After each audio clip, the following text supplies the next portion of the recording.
nós estamos, de facto, perante uma situação no grupo Global Media que é, para quem lá trabalha, verdadeiramente aflitiva. Enfim, há mais setores da economia onde às vezes passam coisas daquelas, não é só neste setor, Claro. mas não há dúvida que estamos perante uma situação difícil e todos os que lá trabalham merecem, enfim, pelo menos a nossa preocupação e com a sua situação. Agora, uma questão é ver essa situação, outra questão é achar que cada vez que há um problema, o Estado mete uns milhões, como meteu na EFASEC ou como meteu noutras empresas, e o problema se resolve. A verdade é que o problema não se resolve e até pode agravar-se. Nós já fizemos aqui há não muito tempo um programa sobre este tema das dificuldades na comunicação social. Aliás, já havia dificuldades na Global Media, havia discussões no Reino Unido também por causa de grandes títulos que estavam a trocar de mãos, problema da independência, problema do financiamento público. Ora bem, eu hoje queria pegar por um aspecto em que, em vez de, já vamos à história da nacionalização e do que pode acontecer com a nacionalização, mas queria lembrar um bocadinho que, digamos, esta história é longa, não é? Esta história é longa e não é uma história que derive apenas de um pouco, por todo lado, haver um problema com o modelo de negócio da comunicação social, da imprensa geral, mas da comunicação social em particular e da imprensa escrita ainda mais em particular. Quando falo da imprensa escrita, falo em papel e online, não é? Não estamos a falar só da imprensa escrita. Falei disso cada última vez. Isto basicamente tem a ver com a necessidade de nós, numa democracia, precisarmos de ter um espaço público comum, uma espécie de ágora, como havia no tempo dos gregos, não é? E para poder partilhar a informação que leva os cidadãos a escolherem na altura certa. Pronto. E isto é uma coisa que, sem funcionar, quer dizer, antes de haver, repara, entre a ágora e as primeiras democracias, enfim, mais ou menos modernas, que são a partir da Revolução Americana e depois da Revolução Inglesa, a diferença é que passou a haver imprensa. Antes não havia. A imprensa é uma coisa relativamente recente e muito ocidental, devo dizer, a imprensa no sentido que nós lhe damos, não é? E mesmo essa imprensa tem poucos anos em termos de modelo, que não fosse um modelo em que os vários protagonistas políticos a usavam para os seus fins.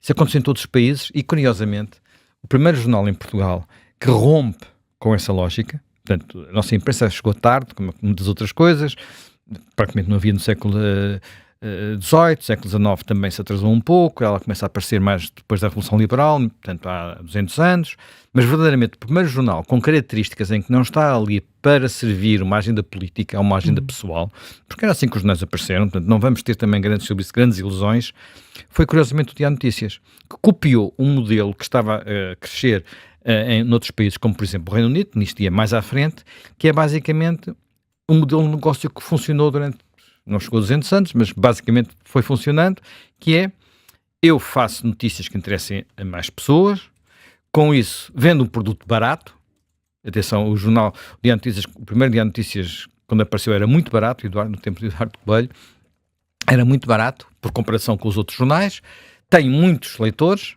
e com esses leitores vou seguir buscar publicidade. E, portanto, com estes dois canais de receita, leitores e publicidade, eu consigo pagar o jornalismo e pagar cada vez melhor o jornalismo. E assim funcionou durante muito tempo e ainda hoje é esse modelo. Este é o tal modelo que está em crise. Está em crise porque, por um lado, muitos leitores habituaram-se a não pagar pela informação, por razões várias, quer dizer, reparem, a primeira vez que os leitores tiveram a ideia, entre aspas, de que não tinham que pagar pela informação, foi quando apareceu a rádio. A rádio não se pagava, recebia-se em casa, tinha-se pagar uma taxa. Houve alturas em que houve uma taxa, houve alturas em que houve várias situações, mas estou a falar em nível, nível global. Comprava-se o aparelho e tinhas acesso. Comprava-se o aparelho e tinhas acesso, não é? Depois a televisão também não se pagava e a internet também não se pagava, não é? E portanto, na internet, por exemplo, hoje em dia nós temos uma situação que é paradoxal, que é, em muitos aspectos, nunca tanta gente leu as notícias que nós escrevemos, mas nunca houve tão poucas pessoas a pagar por elas. Portanto, e quando isso acontece, esse é digamos, o pilar da compra da informação. Mas há o pilar da publicidade. E esse pilar da publicidade migrou para as redes sociais e para outras, e para os operadores, para os grandes operadores da internet que possuem mecanismos de potenciar a publicidade que os órgãos de informação tradicionais não têm. Para as pessoas perceberem que às vezes as pessoas estão, quem não está muito dentro deste negócio, toda a gente usa a internet, toda a gente sabe que quando, por exemplo, se eu for à internet e tentar, sei lá, ver que hotéis é que existem em Viena da Áustria, vou dar um exemplo como outro qualquer, nas próximas vezes que abrir uma página qualquer que seja de informação, seja de... vão aparecer anúncios sobre Viena da Áustria. E viajas para Viena da Áustria e o que tu quiseres de Viena da Áustria. E quem diz isso, diz se eu procurar um livro, se eu procurar umas piugas, se eu procurar qualquer coisa, logo a seguir eu vou ser perseguido por isso. Todas as pessoas têm esta experiência. Isso acontece porque os grandes operadores têm duas capacidades que nós não temos, a chamada tratamento de grandes quantidades de dados, Big Data, que lhes permite, por um lado, saberem muito bem quem é que eu sou, um Google, um Facebook, conhecem às vezes melhor as minhas características, sei lá, que a pessoa que vive comigo, não é? E vive comigo há muitos anos, ela sabe mais sobre mim próprio, e às vezes eu próprio, se fosse ver o que eles sabem, ficaria surpreendido sobre algumas coisas sobre mim próprio, e por outro lado, conhecem as minhas preocupações imediatas e, portanto, aquilo que me podem vender. Portanto, isso permite fazer publicidade muito dirigida, muito direcionada. Os órgãos de informação não têm essa capacidade, fazem assim uma espécie de, olha, em vez de terem um tiro de precisão, um tiro de caçadeira. Portanto, é por arrasto, não é? É por arrasto, portanto, vai tudo o que vier vem, portanto, já sabe que uns têm mais leitores de topo de gama, digamos, mais ricos, outros mais pobres, outros que classe AB. A gente dos anúncios conhece esta linguagem, mas é completamente diferente dizer eu quero anunciar para a pessoa que está na rua não sei quantos, porque, quer dizer, no limite, eu se tiver uma sapataria naquela rua, eu consigo anunciar para as pessoas que moram naquela rua. Nenhum jornal consegue fazer isso. Nenhuma televisão consegue fazer isso, nenhuma rádio consegue fazer isso. E, portanto, temos aqui uma desvantagem competitiva brutal que não tinha acontecido até agora e que para a qual isto acontece em todo o mundo, não é só em Portugal, e, portanto, há uma migração das receitas dos órgãos tradicionais para estes novos operadores que não produzem informação. Basicamente a questão é esta. Eles não produzem informação, são um bocadinho como os cucos, não é? Vão para os ninhos dos outros e, portanto, usam a informação dos outros. Nós também não queremos tirar-lhes a informação, porque se dissermos vocês não podem usar a nossa informação, a seguir nós também perdemos audiência. Portanto, há aqui um jogo que é muito perverso para os órgãos de informação tradicionais. Mas dito isto, que já falámos um pouco da outra vez, acho que é necessário falar da situação portuguesa e do que se passa em Portugal. E uma das coisas que me faz muita impressão é ouvir muitas das reações agora ao que se está a passar, muito focadas em quem comprou ou não comprou a Global Media e se é um bom ou um mau acionista. Atenção, há porventura 20 anos que a estrutura acionista e os objetivos dos acionistas da Global Media deviam estar sujeitos à discussão. E vamos recapitular um pouco a história. Portanto, a maior parte dos títulos da Global Media, não todos, não é? Mas os dois mais emblemáticos, Diário de Notícias e Jornal de Notícias, eram públicos, ou com participação pública, e foram privatizados no final dos anos 80. Portanto, há sensivelmente 35 anos. Na altura, houve um grupo ligado à distribuição de cinema, a Lusomundo, que acabou por conseguir ficar com eles. O esquema foi um bocadinho manhoso, porque aquilo foi através de uma venda a trabalhadores, e os trabalhadores, enfim, um esquema que não foi completamente transparente, mas acabou por ficar com eles. A primeira vez, pronto, depois o grupo alargou-se, a TSF tinha nascido independente, acabou por ser integrado lá dentro, não sei o que mais. A primeira vez que se levantaram questões sobre o futuro deste grupo foi quando um grande operador de telecomunicações, na altura a APT, hoje a Altice, entrou neste negócio. E a questão que se colocava é para quê?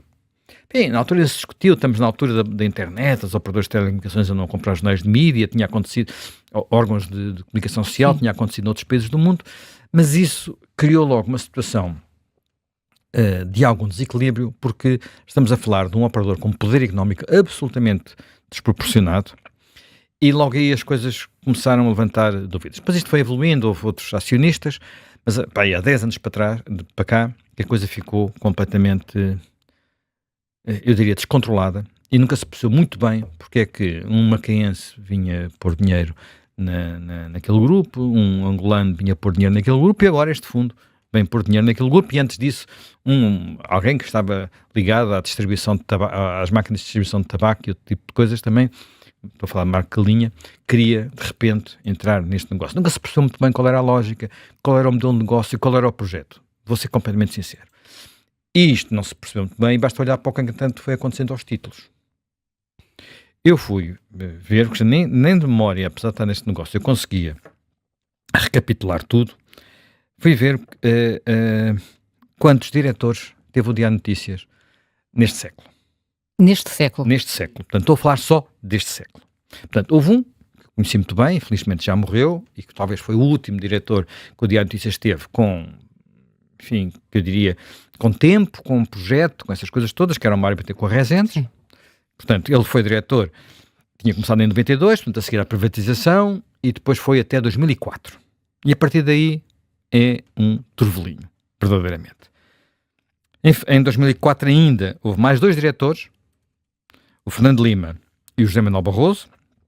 Depois, em 2005, final de 2004, 2005, entra o Miguel Coutinho, que hoje em dia é o presidente da Fundação EDP. A seguir, há um primeiro diretor interino, João Morgado Fernandes, e logo aqui os diretores interinos fazem-nos franzir o sobrolho. João Morgado Fernandes, que a seguir teve uma carreira que continua a ter como assessor de ministros em governos socialistas.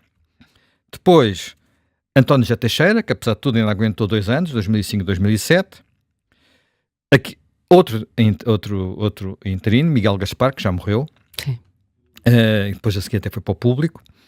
A seguir, João Marcelino, é o que dura mais tempo, dura entre 2007 e 2014, 7 anos, portanto é o único que tem, apesar de tudo, percebe-se que tem ali um projeto, mas também a coisa não acaba bem. A seguir entra Nuno Saraiva hoje em dia é assessor do grupo parlamentar do Partido Socialista. Depois vem Leonildo Paulo Ferreira, a seguir vem André Macedo, também já não está no jornalismo. Leonildo Paulo Ferreira, que esse continua na direção, ou interino apenas. Depois, Paulo Baldaia, portanto, eu não sei se isto era antes ou depois de ele ter sido diretor da TSF, Paulo Baldaia. Paulo Tavares, novamente interino. Ferreira Fernandes, 2019, 2018, 2020. Rosália Amorim, 2020, 2023, e agora José Júdice. Isto no total dá 16. Estes nomes todos somadinhos são 16. É evidente que isto permite perceber que há aqui um problema. E há um problema para o qual eu devo dizer que muita gente fechou os olhos desde que aparecesse o dinheiro. E nem se perguntavam muito de onde é que vinha o dinheiro. E qual era a lógica do negócio. E eu acho que uma parte dos problemas está aqui. Está aqui do lado da entidade reguladora da comunicação social, mas que provavelmente os termos em que ela própria atua limita, quer dizer, ela é obrigatório conhecer, haver transparência sobre a propriedade dos órgãos de informação, mas apenas isso. E depois, eu diria que da parte, da nossa classe de jornalistas, houve uma certa cegueira que foi não fazer perguntas. O dinheiro aparece, o cheque vai passado ao fim do mês, não se fazem muitas perguntas, porque se fazem muitas perguntas, se calhar o dinheiro desaparece. Desta vez veio novamente um fundo que não se percebe qual é a lógica daquele investimento. As entrevistas dadas por João Paulo Faf são caóticas, para não dizer outra coisa. Não sei se viste ontem na ontem comissão não vi do Parlamento. tudo, vi uns bocadinhos. Não esclareceu quem são os donos, diz que não pode saber e que dialoga com os advogados. Proprietários, enfim, é uma forma de dizer quem é o dono sem dizer, não é? Portanto, é um fundo, e o fundo tem muitos donos. Pronto. Sim. Ora bem, estes problemas e a incapacidade, portanto, e a ausência de um projeto, perceber para onde é que se vai, foram sendo prolongados por sucessivas injeções de capital e pela utilização, podíamos dizer, a dilapidação de um património pré-existente. O Diário de Notícias tinha uma sede em Lisboa, na Avenida Liberdade, o lugar mais nobre da cidade, o sítio para o imobiliário mais valorizado. O Porto, o JN tinha no Porto uma sede, que era uma torre, num sítio também muito nobre, e tudo isso permitiu operações imobiliárias que foram dando balões de oxigênio às empresas, mas nunca sem resolver o problema de fundo. E, portanto, agora a gente chega aqui e diz assim, qual é a solução? Qual é a solução? Sim. O que é que se faz com isto? Bem, eu não pretendo ter uma solução, mas posso dizer assim um bocadinho como dizia o poeta, sei por onde é que não vou. E por onde é que não vou de certeza é pelo caminho da nacionalização. Estes dois órgãos, tanto a TSF não, mas tanto o Jornal de Notícias como o Diário de Notícias já foram públicos. E eu recordo-me o que é que acontecia nesses tempos. Eu participei, enfim, anos 80, estava cá, participei nas discussões sobre o futuro destes órgãos de informação. E na altura, a própria ideia, estamos nos anos 80, a própria ideia de que todos os jornais, estamos a falar de um tempo em que... Não havia televisões privadas, Não havia televisões privadas. E achava-se que as televisões privadas eram o diabo. Era o diabo desse tempo. Ou um dos diabos desse tempo. As rádios, havia a Rádio Pública e a Renascença, o resto não existia, até que começaram a aparecer rádios piratas, a tecnologia começou a permitir as rádios piratas e depois veio uma lei da rádio que permitiu dar um bocadinho de ordem a isso tudo e apareceram as rádios privadas, TSF uma delas, mas outras. Neste processo em que, e os jornais, e nos jornais, praticamente não eram todos os diários, mas a maioria dos diários eram do Estado. Sendo que não tinham sido nacionalizados diretamente, tinham sido nacionalizados indiretamente, porque o Estado ficou com eles ao tomar conta dos bancos. Ao tomar conta dos bancos aconteceu muita coisa, até barbeiros foram nacionalizados. Portanto, os bancos tinham ficado com aquilo, como penhora, não sei o quê, nacionalizado. Porque os bancos eram inicialmente proprietários dos Os bancos tinham uma posição, digamos, muito forte nos jornais, precisamente porque no final do anterior regime, da década de 60, 70, todos estes órgãos de informação, a grande parte deles, tinham passado por processos de reestruturação. Tinha a ver, nomeadamente, com a substituição das velhas rotativas por rotativas de offset. Sim. E isso tinha implicado investimentos, e no meio dos investimentos empréstimos, e no meio dos empréstimos os bancos acabaram por tomar posição na maior parte destes jornais. Portanto, neste processo houve logo alguns títulos que eu diria que eram da divisão dos Jornal de Notícias e do Diário de Notícias, que desapareceram. Um deles foi o Século. Sim.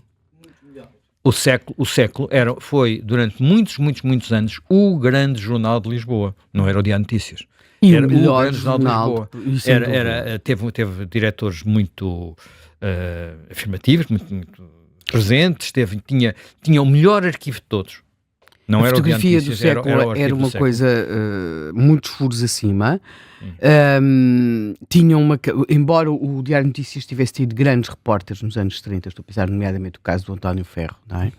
Mas o Século tinha uma capacidade de estar nos sítios, uma postura mais cosmopolita, por assim dizer. Eu vou contar uma história. Eu aqui há muitos anos já, fiz uma vez um trabalho sobre uma data que estamos agora a comemorar os 90 anos, que aliás é o tema do podcast.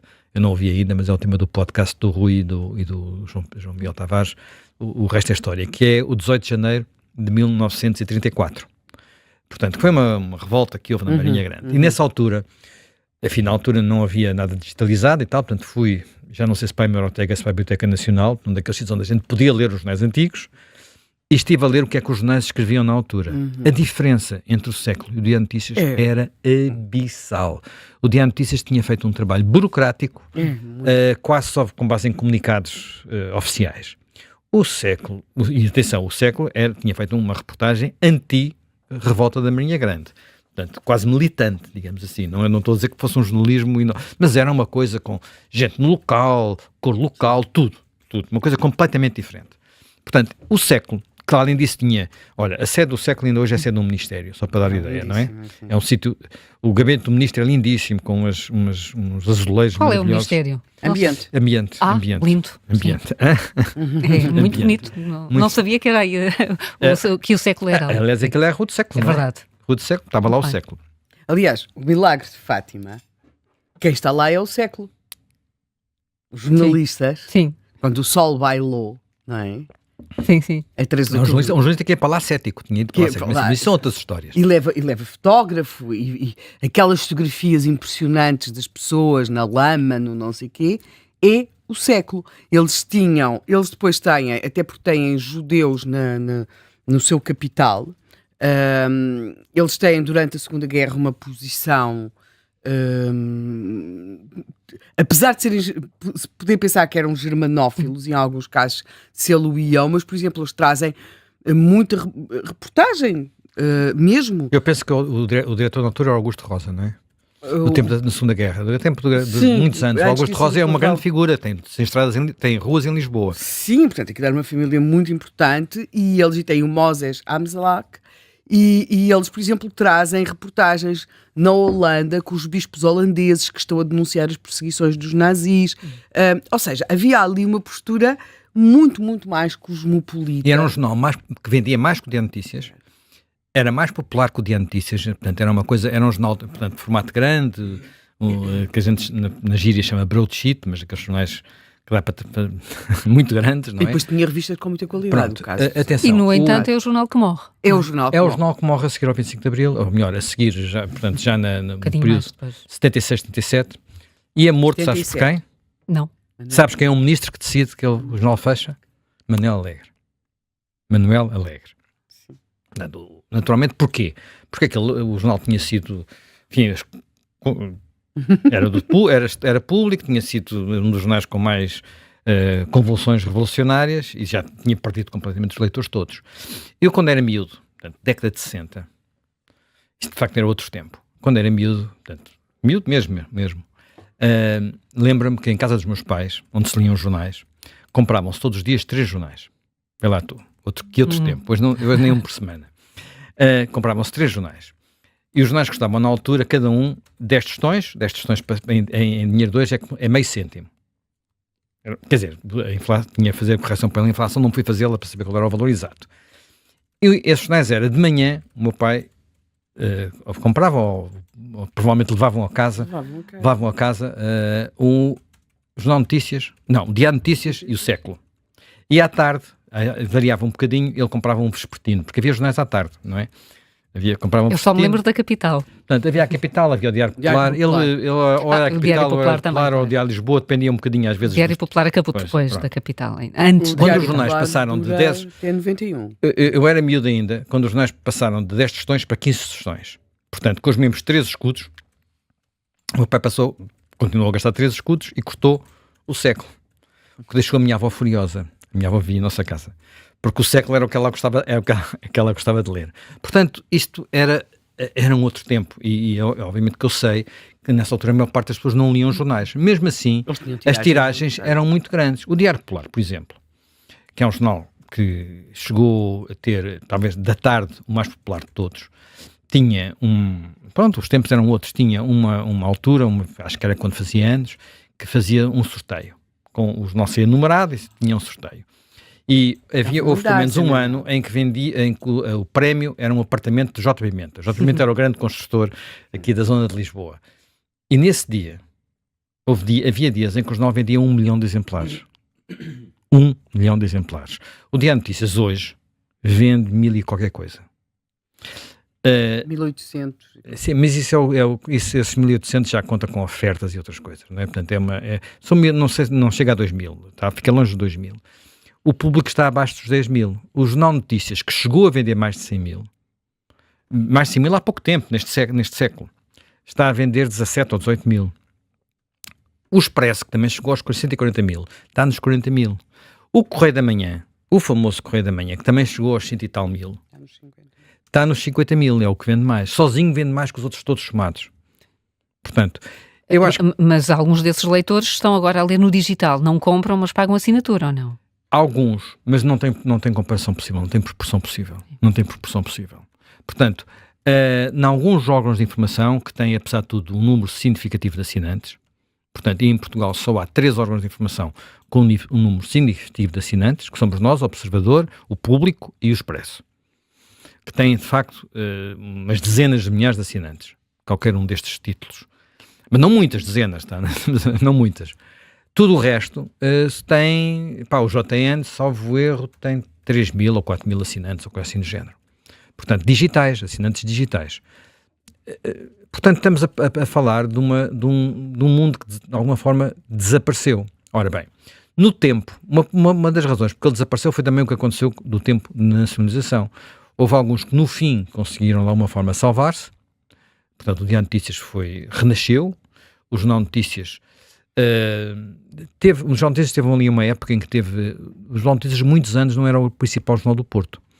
Tornou-se no principal jornal do Porto durante a final da década de 60, 70, porque antes os grandes jornais do Porto eram, até pelas suas próprias características, o 1º de Janeiro e o Comércio do Porto. 2 títulos que também já desapareceram e que alguns deles eram mais antigos e mais históricos que o Jornal de Notícias. O Jornal de Notícias é o jornal popular do Porto, até do Porto Cidade, mais do que do Norte. O Jornal do Norte era o Comércio do Porto. O Comércio do Porto é que tinha a rede de correspondentes e as notícias mais finas, mas digamos, durante o período revolucionário foi um dos jornais que sofreu mais. O 1º de Janeiro, que não chegou a ser nacionalizado, a mesma coisa. Portanto, era o jornal das elites do Porto, era o jornal... era o jornal que ocupava, o espaço que hoje é ocupado, estou a falar de jornais em papel, em papel é hoje ocupado pelo público, antes era ocupado pelo 1º de Janeiro. Eu tenho uma memória disto muito viva, porque, como sabes, eu fui diretor do Público, o acionista do Público era o engenheiro Belmiro de Azevedo, e ele dizia-nos muitas vezes que o Público tinha que ocupar o jornal do seu 1º de Janeiro. Portanto, que era o jornal que ele gostava de ler, o jornal de qualidade do Norte, não era o caso do Jornal de Notícias, que era um jornal mais popular, mais popular. Bem, acelerando, José Manuel. Acelerando. Com a Revolução, os dramas com os diretores, os dramas com estas coisas todas eram permanentes. Mudava o governo, mudavam as administrações, mudavam os diretores, e isto passava-se. Houve casos em que quem batesse o pé, um caso famoso no Diário de Notícias com Mário Mesquita, que bateu o pé na altura ao ministro do Partido Socialista, como é que ele se chamava? Agora está-me a falhar o nome, mas isto foi um período trágico em que também não havia investimento, não havia visão estratégica, e só de facto, quando estes jornais são de novo privatizados, é que alguns deles conseguem renascer. Outros já não foi a tempo. O Diário Popular acaba por morrer, a Capital ainda dura mais tempo, mas também acaba por morrer, e todos eles duram pouco tempo. Portanto, como as outras empresas, as empresas de comunicação também morrem. E por isso, olha, depois falamos um bocadinho melhor do que é que o Estado pode fazer, e até porque já falámos disso da última vez. Eu diria que há 2 coisas aqui que são importantes. Primeiro, empresas moribundas no mercado não se destroem só a elas, destroem o mercado, destroem o resto das empresas. Porque ou dinheiro que não se sabe de onde é que vem também o faz. Neste momento, no mercado português, a empresa que tem um salário médio mais elevado é a empresa pública. O que quer dizer que está a concorrer deslealmente pela força de trabalho, por nós, não é? Com todas as outras empresas privadas. Portanto, a RTP é a empresa com salário médio mais elevado. E qualquer uma destas empresas tem um salário médio mais elevado que, por exemplo, nós, Observador. Para não termos dúvidas sobre isso, porque quem tem que fazer contas ao fim do mês sabe que há coisas que podem fazer e outras que são loucuras. Portanto, quando há no mercado empresas que estão artificialmente insufladas, seja por dinheiro que não se sabe de onde vem, e não é só daqui que não se sabe de onde vem, há mais empresas no mercado que não se sabe de onde é que vem o dinheiro, porque perdem dinheiro há décadas e não se sabe como é que elas ainda sobrevivem, ou que têm dinheiro que não acaba, que é o dinheiro nós todos, acabam por muitas vezes criar problemas a empresas novas, ou mesmo empresas velhas, melhor geridas e que querem inovar, porque isto é preciso estar a inovar. E é aquilo que tem feito. As histórias com mínimo de sucesso a nível internacional são empresas que estão sempre a inventar coisas novas. Portanto, porque o mundo está a mudar todos os dias, não é? Portanto, nós não podemos pensar que vamos fazer o mesmo que fazíamos há 20 ou 30 anos. E, portanto, olha, se eu posso dar, independentemente das sugestões públicas de intervenção do Estado, que há algumas que não é nacionalização, porque essa leva sempre a um caminho complicado, eu às vezes interrogo porque é que não se olha para aquele grupo de empresas uma a uma, em vez de olhar todas como um pacote, porque é aquilo que muitas vezes está em causa. E se for uma a uma, porque é que em vez de estar a dizer que o JN deve ser património da humanidade, e material da humanidade, como eu já vi sugerir, alguém se junta para encontrar acionistas que comprem o Jornal de Notícias, por exemplo. E quem diz o Jornal de Notícias diz o resto das outras coisas. Haja abertura e mecanismos de mercado para isto funcionar, que não permita a eternização de situações que são doentias para todos.